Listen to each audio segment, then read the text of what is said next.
Welcome back. Today we're diving straight into Matthew chapter 23. A really significant chapter. Definitely. Our plan is to unpack the core messages, get a handle on the very sharp criticisms Jesus makes, and see what insights pop out. Sounds good.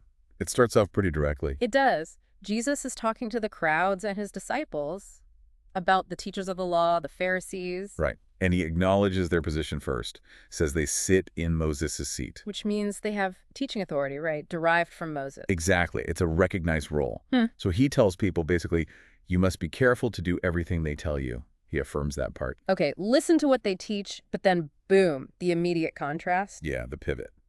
But do not do what they do, for they do not practice what they preach. That's the heart of the initial criticism right there. That gap between words and actions, classic hypocrisy. Mm-hmm. And he gives that image. Oh yeah, the heavy loads. They tie up heavy, cumbersome loads and put them on other people's shoulders, but they themselves are not willing to lift a finger to move them. So burdening everyone else with rules they don't follow themselves. Precisely. It's about the disconnect between authority and personal integrity.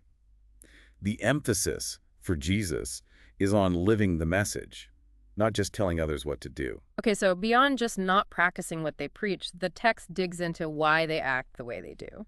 Yeah, verse 5 is pretty blunt about it. Everything they do is done for people to see. It's all performative, Yeah. aimed entirely at human approval, not, genuine devotion. And the examples are specific. Phylacteries wide, tassels long. Taking these religious symbols, things meant to remind them of the law, and just exaggerating them for show, Yeah. making themselves look extra pious. That's all about being seen. And it extends to social status, too, doesn't it? Oh, absolutely. Loving the places of honor at dinners, the best seats in the synagogues. Wanting everyone to greet them respectfully in public, call them rabbi. Titles, status, public acclaim, that seems to be the currency they valued. And this is where Jesus draws such a stark contrast for his own followers. He tells them not to seek those things. Explicitly. But you are not to be called rabbi. Don't call people on earth father. Don't be called teacher. Why? What's the reasoning he gives? He points them back to God and himself. You have one teacher, the Christ. You have only one Father, and he is in heaven. You are all brothers. So it's about leveling the playing field, redirecting focus away from human hierarchies. Exactly. It's a radical restructuring. Authority and identity come from God, not from titles people give you. And then he flips the whole idea of greatness on its head. The greatest among you will be your servant. That's the key principle. And the warning. For those who exalt themselves will be humbled, and those who humble themselves will be exalted. So forget the external show and the fancy titles. True value, true greatness is found in humility and service. That's the core insight there. External validation is presented as a dangerous trap. All right, so we've got hypocrisy and the focus on external appearances covered. But then the chapter shifts gears, gets even more intense with these woe pronouncements. Oh, yeah. These are not gentle suggestions. They're powerful, direct condemnations, unpacking hypocrisy and blindness in layers. The first one, verse 13, "Woe to you, hypocrites! You shut the door of the kingdom of heaven in people's faces." That sounds pretty serious. It is. It's a double charge, really. They aren't going in themselves. And they're actively stopping others who are trying to get in. Exactly. Their whole system, their way of being religious, actually becomes a barrier to the kingdom. They obstruct the path. Wow. Okay, then the second, woe, in verse 15, it touches on something that sounds positive, like missionary work. Right? They travel over land and sea to win a single convert.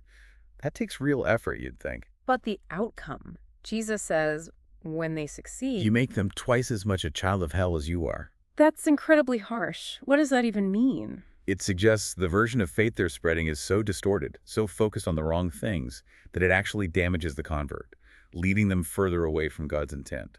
It's a chilling thought about the kind of faith we might propagate. Moving on, the third woe shifts to their actual interpretation of the law, specifically about oaths. He calls them blind guides. Yeah, this part can feel a bit technical maybe, but it's revealing. They had this complex system, Like swearing by the temple is nothing but swear by the gold of the temple, and that's binding. or the altar means nothing, but the gift on the altar, that makes the oath stick. It sounds like creating convenient loopholes. That seems to be the implication. Ways to sound solemn, but maybe get out of it. But Jesus just cuts through it. He asks, which is greater, the gold or the temple that makes the gold sacred? Right. Or the gift, or the altar that sanctifies the gift. He's pointing out their skewed priorities. They're valuing the material, the secondary thing, over the sacred source that gives it meaning. So they're missing the point entirely, focusing on the trivial. Exactly. He clarifies the real principle. Swear by the altar, you swear by everything on it. Swear by the temple, you swear by God who dwells there. Swear by heaven, you're swearing by God's throne and God himself. It's about recognizing the ultimate sacred reality behind the symbols. And their failure to do so shows a kind of spiritual blindness, getting caught up in minor distinctions while ignoring the divine reality. Okay, then the fourth. Whoa, this one has that really famous analogy. It starts with their precision in small things. Yeah, tithing spices, mint, dill, cumin. They're meticulous about giving a tenth of even the tiniest herbs from the garden. Very precise. But then the contrast hits hard. But you've neglected the more important matters of the law: justice, mercy, and faithfulness. He doesn't say stop tithing the spices, though, does he? Yeah, no, interestingly, he adds, you should have practiced the latter without neglecting the former. So the issue isn't the detail itself. It's the massive imbalance, focusing on the tiny rule while ignoring the core ethical demands. Precisely. Which leads right into that unforgettable line. You blind guides, you strain out a gnat but swallow a camel. It's such a powerful, almost comical image, painstakingly filtering a tiny insect out of your drink. While gulping down a whole camel without noticing.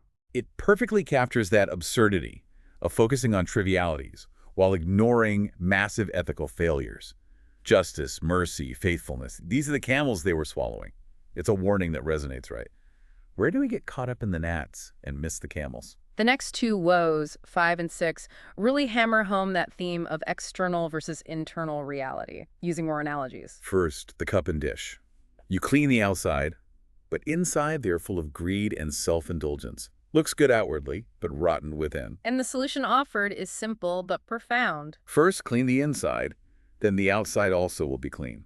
Real change starts from the heart, the inner state. Yeah. Outward action should flow from that. Then comes that incredibly stark image, the whitewashed tombs. Right, you are like whitewashed tombs, which look beautiful on the outside. But on the inside are full of the bones of the dead and everything unclean. And Jesus draws the parallel directly. On the outside, you appear to people as righteous, but on the inside, you are full of hypocrisy and wickedness. Oof. No mincing words there. It's the ultimate indictment of putting on a righteous show while the inner reality is corrupt. So after focusing on their current actions, teachings, and inner state, the final woes, 7 and 8, seem to connect them to history, to their ancestors. Yes, he observes them building tombs for the prophets, decorating the graves of righteous people from the past. And they say things like, if we'd lived back then, we wouldn't have killed the prophets like our ancestors did. They distance themselves. But Jesus turns it right back on them. He says, by doing this, by acknowledging those ancestors, you testify against yourselves that you are the descendants of those who murdered the prophets. So honoring the dead prophets while rejecting the living ones, or the message they represent. It seems he's saying they share the same spirit, the spirit that rejects God's messengers. And then he says something really intense. Go ahead then and complete what your ancestors started. Is that like sarcasm or a prophecy? It's deeply provocative, followed by that denunciation. You snakes, you brood of vipers, how will you escape being condemned to hell? Wow. And he foretells what will happen next. Yeah, I am sending you prophets and sages and teachers. Some of them you will kill and crucify. Others you will flog and pursue. He predicts they'll treat his messengers the same way previous generations treated theirs. And the consequence for continuing this pattern Is that upon you will come all the righteous blood that has been shed on earth, from Abel right up to Zechariah. And he specifies this judgment will fall on this generation. It's a heavy conclusion, linking their current rejection to this long, tragic history and an impending judgment. But then, right after all that fierce condemnation, the tone shifts dramatically, doesn't it? It does. It moves from judgment to, well, sorrow, a lament. Over Jerusalem itself, not just the leaders, but the whole city. Jerusalem, Jerusalem, you who killed the prophets and stoned those sent to you. There's real pain in those words. And that image. How often I have longed to gather your children together as a hen gathers her chicks under her wings. Such tenderness. A deep desire for protection, for closeness. But the reason it didn't happen. And you were not willing.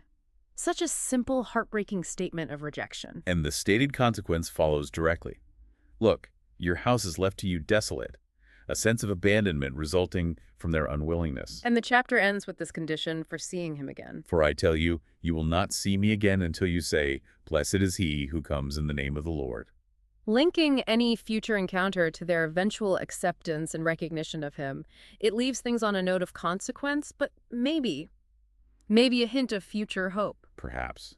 It's a sobering end to a very intense chapter. So if we're wrapping up this deep dive into Matthew 23, the main takeaway is, well, it's a powerful, unflinching critique. Absolutely. It's an indictment of hypocrisy, particularly religious hypocrisy, of blind leadership, getting priorities completely wrong. It constantly contrasts that external show with the internal reality. And it really forces you to think about the consequences of rejecting truth, rejecting messengers, and failing to live with integrity and humility.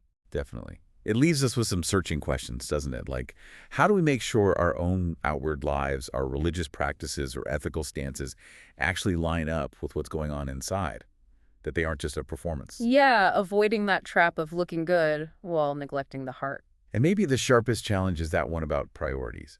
And all the things demanding our attention in our communities and our own lives, how do we ensure we're genuinely prioritizing the weightier matters? Things like justice, mercy, and faithfulness, and not just getting lost in the gnats, the minor details, or the things that simply enhance our reputation.